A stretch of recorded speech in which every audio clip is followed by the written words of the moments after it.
అంటే మరి ఆ పార్టీలో ఉన్న కార్యకర్తలు గాని, క్యాడర్ గాని, మిగతా నాయకులు గాని ఒప్పుకుంటారంటారా దానికి? మొత్తాన్ని మేనేజ్ చేసేస్తాడు. ఎక్కడా కూడా ఎటువంటి సందేహం లేదు. ఈ రోజున ఎన్నో సందర్భాల్లో గంజాయి బ్యాచ్‌ని, బెట్టింగ్ బ్యాచ్‌లని, ఇంకోటి అందరిని కూడా సపోర్ట్ చేసేటప్పుడు వీళ్ళందరూ కూడా అపోజ్ చేస్తున్నారు జగన్మోహన్ రెడ్డి గారిని. చాలా సందర్భాల్లో మనం వాళ్ళ నుంచే ఎన్నో వాయిస్‌లు విన్నాం. ఇది కరెక్ట్ కాదు. కోటి సంతకాల సేకరణ నిలువెత్తు నిదర్శనం. ఎంతమంది ఎన్ని విధాలుగా తిట్టుకున్నారో.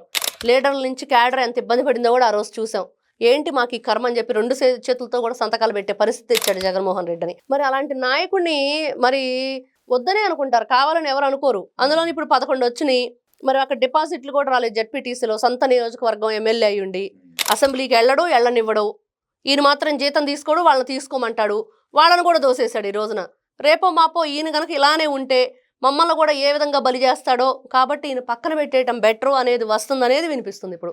అంటే గౌరవాధ్యక్షురాలుగా ఉన్న తల్లిని కూడా పక్క తప్పించాడు జగన్మోహన్ రెడ్డి. అలాంటి జగన్మోహన్ రెడ్డి సజ్జల రామకృష్ణారెడ్డికి బాధ్యతలు చెప్పడానికి ఒప్పుకునే అవకాశం ఉందంటారా? అంటే ఆయన ఆ రోజున ఒకటి చెప్పాడండి, కుటుంబ సభ్యులు మాత్రం ఉండకూడదు, ఒకడే ఉండాలి అని. వీళ్ళ కుటుంబ సభ్యుడు కాదుగా, కాబట్టి సేఫ్ సైడ్, అతనికి వారసత్వంగా రాదు. ఏదో పార్టీ పరంగా ఇచ్చాననే ఒక చిన్న సింపతి ఉండిద్ది. అదేవిధంగా నేను ఏదో చేశాను, మంచిగానే సమాలోచన చేశాననే ఒక క్రెడిట్ కొట్టేయటానికి జగన్మోహన్ రెడ్డి ప్లాన్ చేశాడు. అంటే భారతిరెడ్డికి నమ్మిన బంటు కాబట్టి సజ్జలకు అప్పచెప్పే అవకాశం ఉందంటారు. ఖచ్చితంగా వీళ్ళందరూ కలిసి ఏం ప్లాన్ చేశారంటే, ఈ రోజున అంబటి రాంబాబు, రోజా, రజని, లేకపోతే వీళ్ళందరూ ఎవరైతే పేర్ని నాని, వీళ్ళందరూ ఎవరైతే ఉన్నారో సజ్జల మనుషులు. అదే చెప్తున్నాడు విజయసాయి రెడ్డి వెళ్తూ చెప్పిందే క్వార్టరీ గురించి.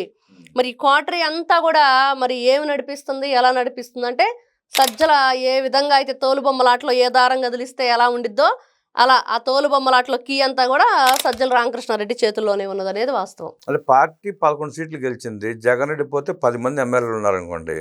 ఆ 10 మంది కూడా త్వరలోనే పార్టీ మారబోతున్నారని ప్రచారం కూడా జరుగుతుంది. ఈ పరిస్థితుల్లో సజ్జల రామకృష్ణారెడ్డి బాధ్యత తీసుకుని చేయగలిగింది ఏముంటది?